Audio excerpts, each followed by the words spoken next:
जय हिंद साथियों, कैसे हैं आप सभी। उम्मीद करता हूं आप सभी मस्त होंगे, जबरदस्त होंगे और अपनी तैयारी में लगे हुए होंगे। आपकी तैयारी को और बेहतर बनाने के लिए मैं आपके लिए इस क्लास में हिंदी का महत्वपूर्ण प्रैक्टिस सेट कराऊंगा, जो आपके एग्जाम के लिए बहुत ही महत्वपूर्ण है। बस वीडियो के लास्ट तक बने रहें।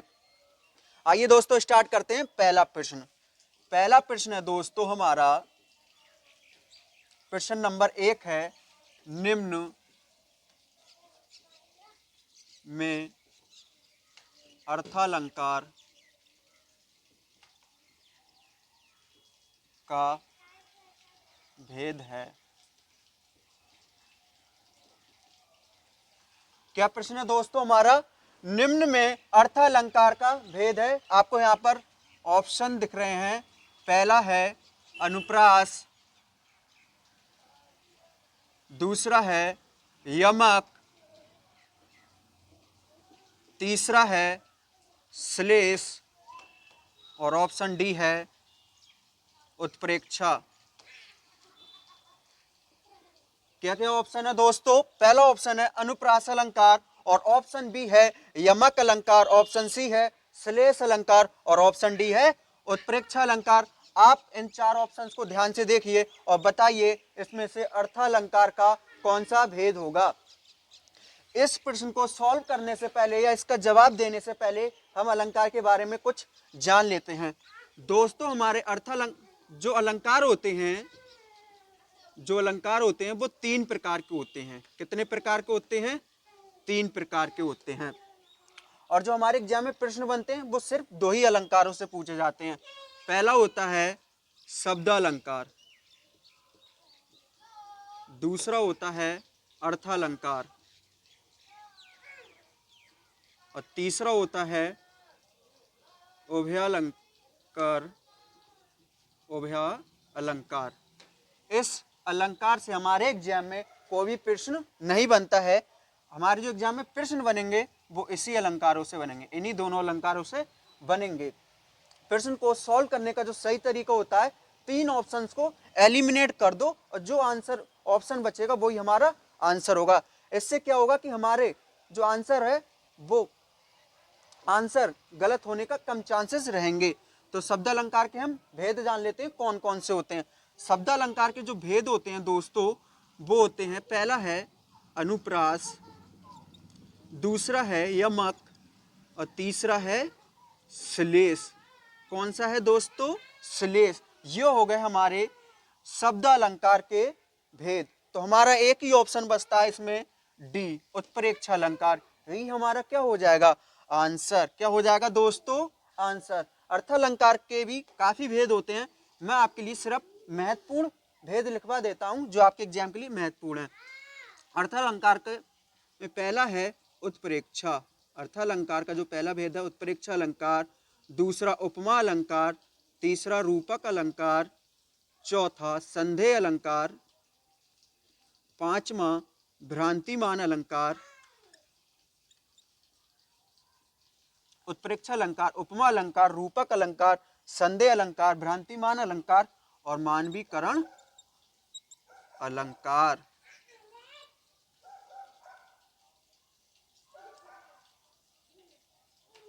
मानवीकरण अलंकार।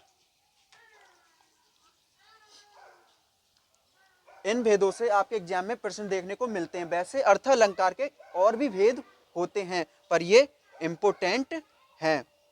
बढ़ते हैं दोस्तों अगले प्रश्न की तरफ। ये मत सोचना दोस्तों डिजिटल बोर्ड नहीं है, ये छोटा बोर्ड है, पर यहाँ पर भी आपको डिजिटल बोर्ड के ही समान ज्ञान मिलेगा। बस लिखने और मिटाने की देरी है दोस्तों। बने रहिए वीडियो के लास्ट तक। अगला प्रश्न है दोस्तों, निम्न में उत्तर का अनेकार्थक शब्द क्या होगा? क्या प्रश्न है मेरे प्रिय साथियों? निम्न में उत्तर का अनेकार्थक शब्द क्या होगा? हमारे ऑप्शन है हल, ऑप्शन बी चांदी, ऑप्शन सी खरल और ऑप्शन डी सोना। आपको एक साथ जवाब नहीं देना है, आपको पहले ऑप्शन को एलिमिनेट करना है, फिर ऑप्शन को चूज करना है या क्वेश्चन का आंसर देना है। तो हमें बताना है निम्न में उत्तर का अनेकार्थक शब्द क्या होगा। जो हमारी चांदी है वो एक धातु है। क्या है दोस्तों? धातु है, इसलिए ये उत्तर का अनेकार्थक शब्द नहीं होगा। और जो सोना है, या तो ये सोने वाला सोना होगा या ये भी एक धातु है, इसलिए ये भी ऑप्शन हमारा आंसर नहीं होगा। खरल बोलते हैं पत्थर की कुंडी को, जो पत्थर की कुंडी होती हैं उन्हें बोलते हैं खरल। और हमारा बचता है एक ही ऑप्शन, हल। यही हमारा क्या होगा आंसर। उत्तर का अनेकार्थक शब्द क्या होगा, हल। जवाब आंसर क्या होगा, हल। बढ़ते हैं दोस्तों अपने अगले प्रश्न की तरफ। अगला प्रश्न है दोस्तों, सम उपसर्ग से बना शब्द निम्न में से कौन सा होगा। क्या प्रश्न है मेरे प्रिय साथियों, सम उपसर्ग से बना शब्द निम्न में से कौन सा है।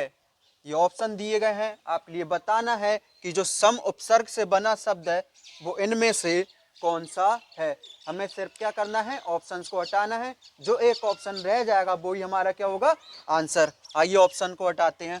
ये तो हमारा बिल्कुल होगा नहीं, क्योंकि इसमें सज है, आगे ही सज है, इसका तो सम से कोई लेना देना है नहीं, ये तो वैसे ही हट गया। ठीक है दोस्तों, उपसर्ग हमेशा किधर लगे होते हैं, आगे की ओर होते हैं। किधर होते हैं, आगे की ओर। और जो प्रत्यय होते हैं वो हमारे पीछे की ओर लगे होते हैं। इसमें देखते हैं सुगम में, जो सुगम है इसमें हमारा सु उपसर्ग हो जाएगा और गम क्या हो जाएगा, मूल शब्द। गम हमारा मूल शब्द हो जाएगा और सु हमारा उपसर्ग हो जाएगा। ऑप्शन दूसरा देखते हैं, ऑप्शन बी देखते हैं, सुमन। सुमन में सु उपसर्ग हो जाएगा और मन क्या हो जाएगा हमारा मूल शब्द। क्या हो जाएगा, मूल शब्द। हमारा एक ही ऑप्शन रह जाता है, ऑप्शन सी संगम। और यही हमारा क्या होगा दोस्तों आंसर। जब हम संगम को तोड़ेंगे तो संगम में सम उपसर्ग निकलेगा और गम मूल शब्द निकलेगा, और इन दोनों के मेल से जो शब्द बनेगा वो बनेगा संगम। उम्मीद करता हूं साथियों आपको ये बात समझ में आई होगी। बढ़ते हैं दोस्तों अपने अगले प्रश्न की तरफ। अगला प्रश्न है दोस्तों, वाक्य में पुनर्युक्त संज्ञा पदों के बदले प्रयुक्त शब्द क्या कहलाते हैं। क्या प्रश्न है मेरे प्रिय साथियों, वाक्य में पुनर्युक्त संज्ञा पदों के बदले प्रयुक्त शब्द कहलाते हैं। मतलब संज्ञा पदों के स्थान पर हम जिन शब्दों का प्रयोग करते हैं उन्हें क्या कहते हैं। ये बात हम बचपन से पढ़ते हुए आए हैं, उन्हें कहते हैं सर्वनाम। क्या कहते हैं दोस्तों, सर्वनाम। जैसे किसी वाक्य में एक बार जब शुरुआत में किसी का नाम गौरव है, तब हम उसे आगे संज्ञा के स्थान पर वह लिख सकते हैं, और ये जो वह होगा वो हमारा सर्वनाम होगा। और ये पहले प्रयोग किया गया है वाक्य में, ये हमारा संज्ञा होगी। क्या होगी दोस्तों, संज्ञा। और इसका जो आंसर होगा वो होगा सर्वनाम। बढ़ते हैं दोस्तों इसी के साथ अपने अगले प्रश्न की तरफ। अगला प्रश्न है दोस्तों, निम्न में कौन सा शब्द स्त्रीलिंग नहीं है। क्या प्रश्न है मेरे प्रिय साथियों, निम्न में कौन सा शब्द स्त्रीलिंग नहीं है। आपको ये ऑप्शन देखकर बताना है इन शब्दों में से कौन सा शब्द स्त्रीलिंग नहीं होगा। एक बात दोस्तों विशेष करके ध्यान रखें, जिन सब प्रश्नों में नहीं लिखा आता है उन प्रश्नों को बार बार पढ़ें या एक से अधिक बार पढ़ें, क्योंकि ऐसे क्वेश्चन काफ़ी बार हम गलत कर देते हैं इनका आंसर आते हुए भी। क्योंकि मेरे साथ भी एक बार ऐसा हुआ, जब मेरे एग्जाम चल रहे थे तो मेरे जूनियर ने मुझसे एक क्वेश्चन पूछा, इसी टाइप का एक क्वेश्चन था, उसमें नहीं लिखा हुआ था। मैंने क्या किया, जल्दी जल्दी में उसे पढ़ा, मैं समझा है उसमें नहीं लिखा हुआ है, और मैंने उसका आंसर बता दिया और उसका आंसर गलत हो गया। तभी से मैंने देखा, उसने मुझे बताया कि आपने मुझे गलत आंसर बता दिए, तब मैंने प्रश्न को ध्यान से देखा कि इसमें तो नहीं लिखा हुआ है। तब से मैं इन प्रश्नों को, ऐसे प्रश्नों को एक से अधिक बार देखता हूं। तो आप भी एग्जाम में ऐसी गलती ना करें, प्रश्न को एक से अधिक बार पढ़ लें। आइए दोस्तों प्रश्न पर चर्चा करते हैं। तो हमें बताना इसमें इन शब्दों में कौन सा शब्द स्त्रीलिंग नहीं होगा। जो हमारा भौजाई है, भौजाई को हम भाभी भी बोलते हैं, इसका जो पुल्लिंग शब्द होगा वो होगा भैया। क्या होगा, भैया।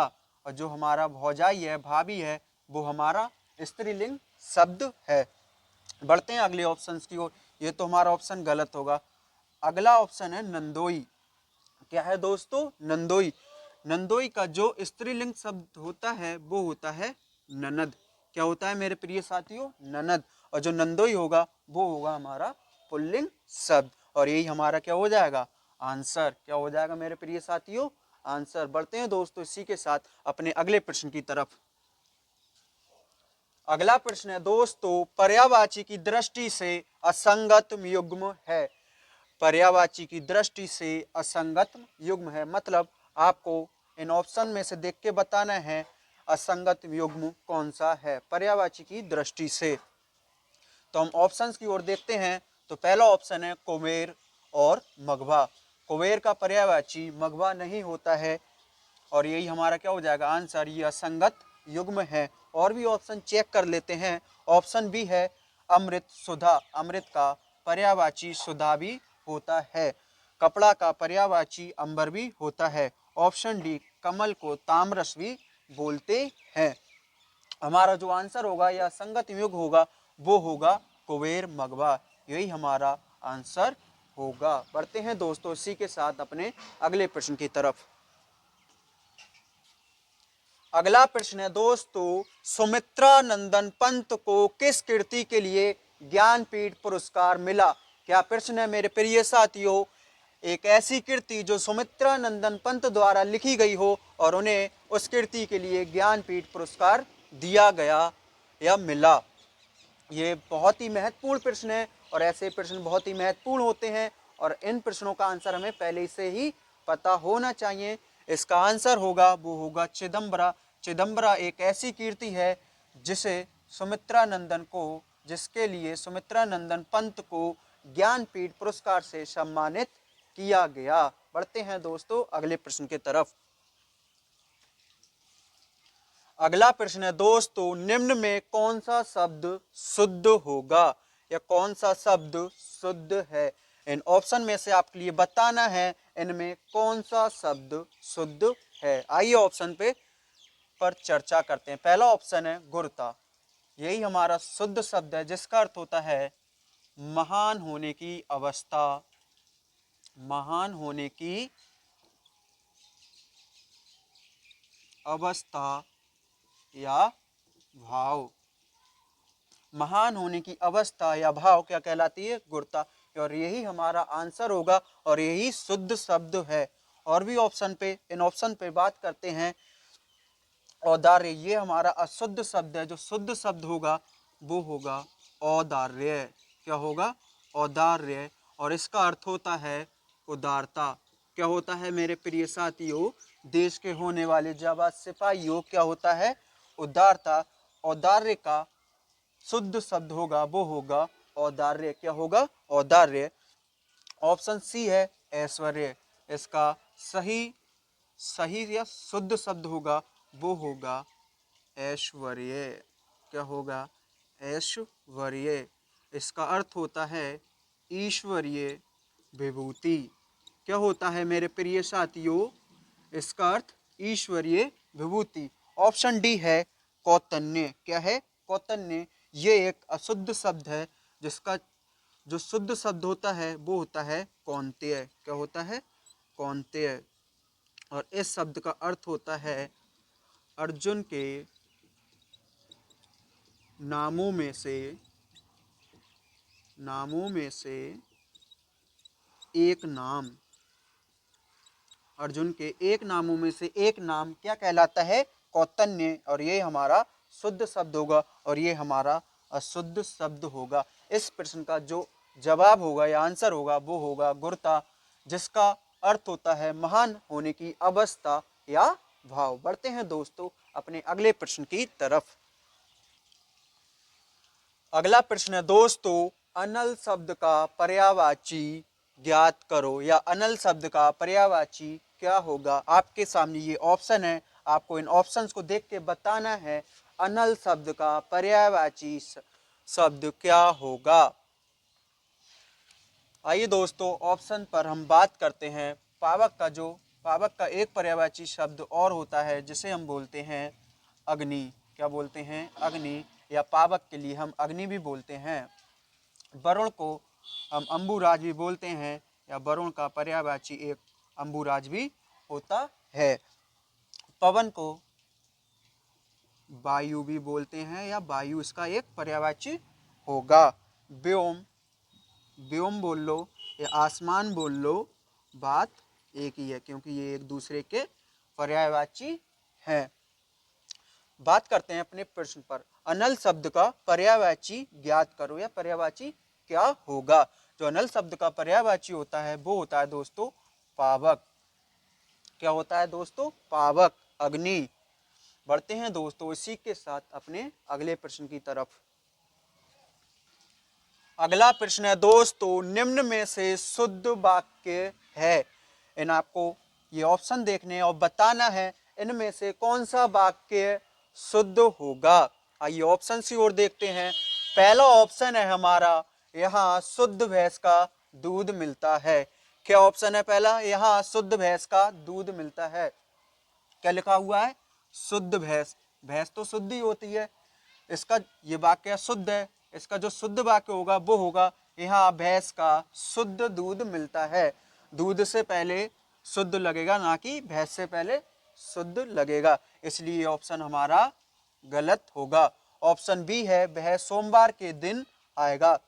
सोमवार एक दिन ही होता है, वह सोमवार को आएगा, इसका जो शुद्ध वाक्य होगा, इसलिए यह भी ऑप्शन गलत होगा। अगला ऑप्शन है हमारा, विंध्याचल पर्वत भारत के मध्य भाग में स्थित है। क्या ऑप्शन है हमारा? सी, विंध्याचल पर्वत भारत के मध्य भाग में स्थित है। इसमें मुझे कोई गलती नहीं लगती, इसे छोड़ देते हैं, एक ऑप्शन को और देखते हैं। अगला ऑप्शन है, ग्रीष्म काल में दिन छोटा होते हैं। क्या ऑप्शन है? ग्रीष्म काल में दिन छोटा होते हैं। ये भी हमारा ऑप्शन क्या है? गलत, क्योंकि यहाँ पर छोटा शब्द यूज ना होकर छोटे होगा। अगर वो यहाँ पर लिखता होता तब तो सही होता।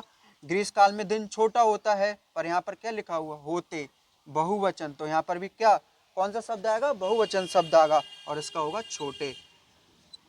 तब जाकर हमारा शुद्ध वाक्य बनेगा, ग्रीष्म काल में दिन छोटे होते हैं। ग्रीष्म काल में दिन छोटे होते हैं, तब ये जाकर हमारा वाक्य शुद्ध होगा। अभी ये अशुद्ध है, ये भी ऑप्शन गलत होगा, तो एक ही ऑप्शन रह जाता है, ऑप्शन सी, और यही हमारा क्या हो जाएगा दोस्तों? आंसर। ऑप्शन सी होगा हमारा सही आंसर। विंध्याचल पर्वत भारत के मध्य भाग में स्थित है, ये वाक्य बिल्कुल शुद्ध है। बढ़ते हैं दोस्तों इसी के साथ अपने अगले प्रश्न की तरफ। अगला प्रश्न है दोस्तों, निम्न में कौन सी रचना पंत द्वारा लिखी गई है। क्या प्रश्न है मेरे प्रिय साथियों? निम्न में कौन सी रचना पंत द्वारा लिखी गई है। पंत बोले तो सुमित्रा नंदन पंत, जिनका पूरा नाम है सुमित्रा नंदन पंत द्वारा इनमें से कौन सी रचना लिखी गई है। आपको इन ऑप्शंस को देखना है और बताना है सुमित्रा नंदन पंत द्वारा कौन सी रचना लिखी गई है। आइए दोस्तों ऑप्शन पर देखते हैं। ऑप्शन ए है हमारा यामा, जो कि हमारी महादेवी वर्मा द्वारा लिखी गई है। महादेवी वर्मा की ये रचना है यामा, इसलिए हमारा आंसर नहीं होगा, इस प्रश्न का आंसर नहीं होगा। अगला है उर्वशी। क्या है दोस्तों? उर्वशी, ये दिनकर साहब की रचना है, रामधारी सिंह दिनकर की रचना है। ये भी सुमित्रा नंदन पंत द्वारा नहीं लिखी गई है, इसलिए ये भी ऑप्शन गलत होगा। अपनों को क्या करना है? 3 ऑप्शन हटाना है, एक बचेगा, वही हमारा आंसर होगा। अगला ऑप्शन है, कितनी नावों में कितनी बार। ये जो रचना है वो लिखी गई है सच्चिदानंद हीरानंद वात्स्यायन अज्ञेय।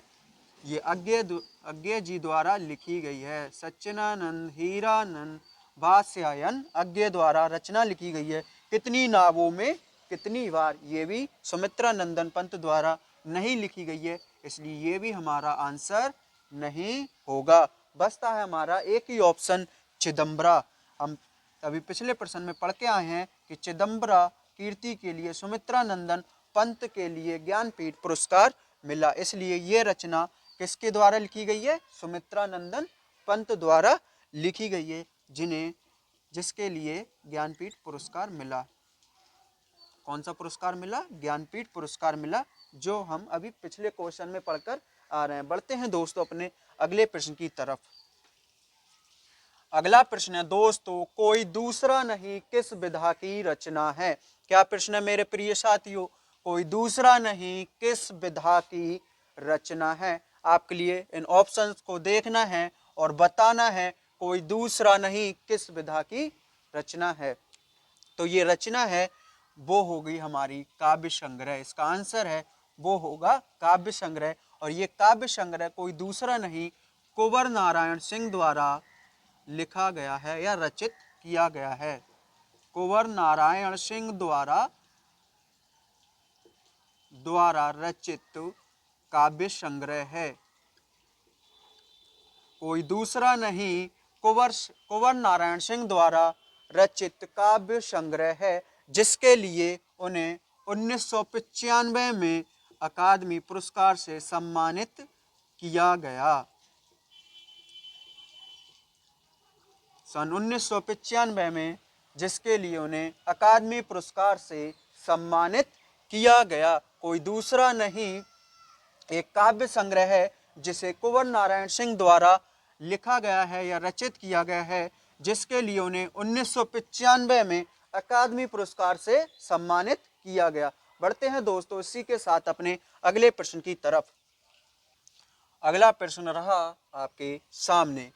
प्रश्न है अश्रु शब्द का विलोम शब्द क्या होगा। आपके लिए इन ऑप्शंस को ध्यान से देखना है और आपके लिए बताना है अश्रु शब्द का विलोम शब्द क्या होगा। अश्रु शब्द का जो अर्थ होता है वो होता है दोस्तों रोना। क्या होता है? रोना, आंसू, रोना। तो इसका विलोम शब्द क्या हो जाएगा? पहला ऑप्शन है पीड़ा। क्या है दोस्तों? पीड़ा। पीड़ा तो होगा नहीं क्योंकि इसका विलोम शब्द होता है आनंद। घृणा शब्द का विलोम शब्द क्या हो जाएगा? प्रेम। इसलिए ये भी हमारा आंसर नहीं होगा। ऑप्शन ए है हमारा पीड़ा। पीड़ा का विलोम शब्द हो जाएगा आनंद। ये भी हमारा अश्रु शब्द का विलोम शब्द नहीं होगा। अगला ऑप्शन है बी घृणा। घृणा का विलोम शब्द होगा प्रेम। क्या होगा? प्रेम। ये भी अश्रु शब्द का विलोम शब्द नहीं होगा। ऑप्शन सी है हास। इसका अर्थ होता है हंसना। क्या होता है मेरे प्रिय साथियों? हंसना। और यही क्या होगा हमारा आंसर? रोना का हंसना। क्या हो जाएगा? रोना का हंसना। रोना या अश्रु शब्द का विलोम शब्द होगा वो होगा हास्य। क्या हो जाएगा मेरे प्रिय साथियों? हास्य। अगला शब्द है प्रेम। यह अगला ऑप्शन है हमारा प्रेम। प्रेम ऑप्शन बी में भी दे रखा है। इसका विलोम शब्द क्या हो जाएगा? घृणा। प्रेम का विलोम शब्द हो जाएगा घृणा और घृणा का विलोम शब्द हो जाएगा प्रेम और पीड़ा का विलोम शब्द हो जाएगा आनंद। पर जो अश्रु शब्द का विलोम शब्द होगा वो होगा हास्य, रोना, हंसना। यही हमारा आंसर होगा। बढ़ते हैं दोस्तों इसी के साथ अपने अगले प्रश्न की तरफ। अगला प्रश्न है दोस्तों कौन सा शब्द भाववाचक है। आपके लिए इन ऑप्शन को देखकर बताना है इनमें से कौन सा शब्द भाववाचक होगा। आइए इन ऑप्शंस की ओर देखते हैं। तो इसका जो आंसर होगा वो होगा बचपन। क्या होगा दोस्तों आंसर? बचपन। क्योंकि बचपन में बच्चा होने का भाव आ रहा है। जैसे एग्जाम्पल के द्वारा बता दूं, मेरा बचपन खेल कूद में बीता। एग्जाम्पल क्या है मेरे प्रिय साथियों? मेरा बचपन खेल कूद में बीता। इसमें जो भाव आ रहा है वो बच्चे का भाव आ रहा है, इसलिए बचपन में क्या हो जाएगा? इसका आंसर हो जाएगा। और इसका भाव बच्चा निकल के आ रहा है इस एग्जाम्पल में। तो इसमें कौन सा भाववाचक होगा? वो कौन सा वाचक होगा? भाववाचक होगा। इस शब्द में वाचक होगा वो होगा भाववाचक। एग्जाम्पल है मेरा बचपन खेल कूद में बीता। इसमें जो भाव निकल रहा है वो बच्चे का भाव निकल रहा है, इसलिए जो हमारा आंसर होगा ऑप्शन डी बचपन। बढ़ते हैं दोस्तों इसी के साथ अपने अगले प्रश्न की तरफ। अगला प्रश्न है मेरे प्रिय साथियों, चोर को क्षमादान कर दिया गया। इस वाक्य में आपको त्रुटि पहचान कर, त्रुटि मतलब गलती देखकर ऑप्शन में शुद्ध वाक्य का चयन करना है। आपको ऑप्शन को देखना है और इसमें से गलती छांटकर देखना है कि इनमें से कौन सा शुद्ध वाक्य होगा। तो इसमें से जो शुद्ध वाक्य होगा वो होगा चोर को क्षमा कर दिया गया। क्या आंसर होगा इसका? ऑप्शन बी, चोर को क्षमा कर दिया गया। इसमें क्षमा के साथ दान नहीं आएगा, जहां पर क्षमा के साथ दान है वहां पर वो ऑप्शन गलत होगा। क्षमा दान दे दिया गया, क्षमा दान किया गया, ये भी ऑप्शन गलत होगा। यहाँ पर प्रदान का भी अर्थ होता है देना, दान का भी अर्थ होता है देना, इसलिए ये ऑप्शन भी गलत होगा। हमारा एक ही ऑप्शन बचता है, चोर को क्षमा कर दिया गया, ऑप्शन बी। इसमें जो त्रुटि है वो दान है। बढ़ते हैं दोस्तों इसी के साथ अपने अगले प्रश्न की तरफ। अगला प्रश्न है मेरे प्रिय साथियों, अनुराग का विलोम शब्द क्या होगा? आपके लिए बताना है अनुराग शब्द का विलोम शब्द क्या होगा। आपके लिए ऑप्शन दिख रहे हैं, इन ऑप्शन में से आपके लिए बताना है अनुराग शब्द का विलोम शब्द क्या होगा। अनुराग शब्द का जो अर्थ होता है वह होता है दोस्तों प्रेम, रुचि, जिसमें रुचि हो या प्रेम हो उसे बोलते हैं अनुराग। इसका विलोम शब्द क्या होगा? आइए दोस्तों ऑप्शन पर बात करते हैं। विराग, विराग शब्द का अर्थ होता है अरुचि। क्या होता है? अरुचि, और यही हमारा क्या हो जाएगा? आंसर हो जाएगा। अनुराग शब्द का अर्थ होता है प्रेम, रुचि, और विराग शब्द का अर्थ क्या होता है? अरुचि, इसलिए एक दूसरे के क्या हो जाएंगे? विलोम हो जाएंगे, और यही हमारा क्या हो जाएगा? आंसर। और भी शब्द पे बात करते हैं ऑप्शन पर, ये तो होगा नहीं। सुहाग, वियोग, वियोग का जो विलोम शब्द होता है मेरे प्रिय साथियों वो होता है संयोग। क्या होता है मेरे प्रिय साथियों? वियोग शब्द का विलोम शब्द जो होगा वो होगा संयोग, इसलिए ये भी ऑप्शन हमारा गलत होगा। अगला ऑप्शन है विहंग। विहंग बोलते हैं पक्षी को। किसे बोलते हैं? पक्षी के लिए। यह भी अनुराग शब्द का विलोम शब्द नहीं होगा, इसलिए ये भी हमारा ऑप्शन क्या होगा? गलत होगा। बचता है हमारा एक ही ऑप्शन विराग, जिसका अर्थ होता है अरुचि। यही अनुराग शब्द का विलोम शब्द होगा, और यही इसका आंसर होगा। बढ़ते हैं दोस्तों इसी के साथ अपने अगले प्रश्न की तरफ। अगला प्रश्न रहा आपके सामने। प्रश्न है हमारा, हाथी भोजन का पात्र है जिसका वाक्यांश के लिए एक शब्द क्या होगा? आपके लिए बताना है जिसके हाथी भोजन का पात्र हो, या हाथी भोजन का पात्र है जिसका, इस वाक्यांश के लिए आपके लिए एक शब्द बताना है। आपके सामने ये ऑप्शन दिए गए हैं, कमेंट करके बताएं इसका आंसर क्या होगा।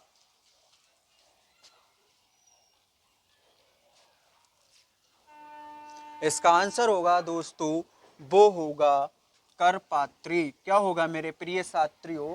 करपात्री। हाथी भोजन का पात्र है जिसका, इस वाक्यांश के लिए जो एक शब्द होगा वो होगा करपात्री। करपात्री शब्द का अर्थ होता है, कर का अर्थ होता है हाथ, और पात्री का बर्तन। क्या अर्थ होता है? कर का हाथ और पात्री का बर्तन। इसी के साथ हमारा ऑप्शन क्या हो जाएगा? सी, करपात्री हाथी भोजन का पात्र है जिसका। बढ़ते हैं दोस्तों इसी के साथ अपने अगले प्रश्न की तरफ। अगला प्रश्न है दोस्तों, बहुव्रीहि समास का उदाहरण नहीं है। आपके लिए इन ऑप्शंस को देखना है और बताना है कि इन ऑप्शन में से कौन सा बहुव्रीहि समास का उदाहरण नहीं होगा। ऑप्शंस को ध्यान से देखिए, कोई जल्दीबाजी नहीं है। आपके लिए बताना है इन ऑप्शंस को देखकर बहुव्रीहि समास का उदाहरण कौन सा नहीं है। तो इसका आंसर होगा दोस्तों वो होगा राधा कृष्ण। क्या होगा दोस्तों? राधा कृष्ण। ये हमारा बहुव्रीहि समास का उदाहरण नहीं है, ये हमारा द्वंद्व समास का उदाहरण है। कौन से समास का उदाहरण है? द्वंद्व समास का। जब हम इसका समास विग्रह करेंगे तब ये निकलेगा राधा और कृष्ण। राधा और कृष्ण, इसलिए इसमें कौन सा समास होगा? द्वंद्व समास होगा। कौन सा समास होगा? द्वंद्व समास होगा। पीतांबर है, इसका समास विग्रह करने पर आएगा पीले वस्त्र हैं जिसके। पीले वस्त्र हैं जिसके, अर्थात भगवान श्री कृष्ण। ये हमारा बहुव्रीहि समास का उदाहरण है। पर हमसे प्रश्न क्या पूछा गया? बहुव्रीहि समास का उदाहरण नहीं है, हमें उदाहरण नहीं बताना है, इनमें से कौन सा नहीं होगा। तो हमारा तो ऑप्शन बी है, इसमें द्वंद्व समास है, यही हमारा ऑप्शन क्या होगा? राइट होगा। और ये बहुव्रीहि समास का उदाहरण नहीं है। और भी ऑप्शन पे बात करते हैं। ऑप्शन सी है हमारा मृत्युंजय। क्या है? मृत्युंजय, जिसका समास विग्रह करने पर निकलेगा मृत्यु को जीतने वाला, मृत्यु को जीतने वाला, अर्थात भगवान शिव, भगवान शिव। अगला ऑप्शन है चक्रपाणि। क्या है? चक्रपाणि। और यह भी हमारा बहुव्रीहि समास का उदाहरण है। अगला ऑप्शन है चक्रपाणि, हाथ में चक्र है जिसके, या चक्र को धारण करने वाला, या हाथ में चक्र है जिसके, अर्थात भगवान विष्णु। और ये भी हमारा किसका उदाहरण है? बहुव्रीहि समास का उदाहरण। किसका उदाहरण है? ये वाला और ये वाला, पीताम्बर, मृत्युंजय, चक्रपाणि, ये तीनों हमारे बहुव्रीहि समास के उदाहरण हैं। पर हमारा ऑप्शन बी है राधा कृष्ण। इसका समास विग्रह करने पर निकलता है राधा और कृष्ण। ये हमारा द्वंद्व समास का उदाहरण होगा। इसलिए इसका जो आंसर है वो होगा ऑप्शन बी। बढ़ते हैं दोस्तों इसी के साथ अपने अगले प्रश्न की तरफ। अगला प्रश्न रहा आपके सामने। प्रश्न है 30 मार कहाँ बनना। इस मुहावरे का आपको सही अर्थ बताना है। आपके सामने रहे ये ऑप्शन। 30 मार कहाँ बनना, 30 मार कहाँ बनना मुहावरे का सही अर्थ होगा। ऑप्शन आपके सामने है, आपको ऑप्शन को देख के बताना है कि इस मुहावरे का सही अर्थ क्या होगा। कमेंट करके बताएं जल्दी साथियों। मेरे देश को होने वाले जाबाज सिपाहियों, 30 मार खां बनने का मुहावरे का सही अर्थ बताइए जल्दी। इस मुहावरे का जो सही अर्थ होगा वो होगा दोस्तों ऑप्शन डी, अपने आप को बहुत सूरवीर समझना। 30 मार खां बनना मुहावरे का जो सही अर्थ होगा वो होगा अपने आप को बहुत सूरवीर समझना। बहुत ही महत्वपूर्ण ये मुहावरा है, एग्जाम में देखने को आपको मिल सकता है। बढ़ते हैं दोस्तों इसी के साथ अपने अगले प्रश्न की तरफ। अगला प्रश्न है दोस्तों आपके लिए, इन पंक्तियों को ध्यान से पढ़कर बताना है कि इसमें कौन सा छंद है या कौन सा छंद होगा। बंदौ गुरुपद पदम परागा, सुरुच सुबास सरस अनुरागा, अमय मूर्मय चूरन चारु, समन सकल भव रूज परवारु। इन पंक्तियों में आपके लिए बताना है कौन सा छंद है। ध्यान से पढ़िए और बताइए इन पंक्तियों में कौन सा छंद होगा। इसका आंसर है दोस्तों, जो इन पंक्तियों में छंद होगा वो होगा चौपाई। कौन सा छंद होगा इन पंक्तियों में दोस्तों? चौपाई। और ये कैसा छंद है? ये सममात्रिक छंद है। ये कौन सा छंद है दोस्तों? ये सममात्रिक छंद है जिसके प्रत्येक चरण में 16 मात्राएं होती हैं। इसके प्रत्येक चरण में 16 मात्राएं होती हैं। इन पंक्तियों में जो छंद होगा वो होगा चौपाई। चौपाई एक कैसा छंद है? ये सममात्रिक छंद है जिसके प्रत्येक चरण में 16 मात्राएं होती हैं। उम्मीद करता हूँ साथियों आपके लिए क्लास जरूर पसंद आई होगी और समझ में भी आई होगी। आज के लिए दोस्तों बस इतना ही। करियर टीम के साथ बने रहने के लिए धन्यवाद।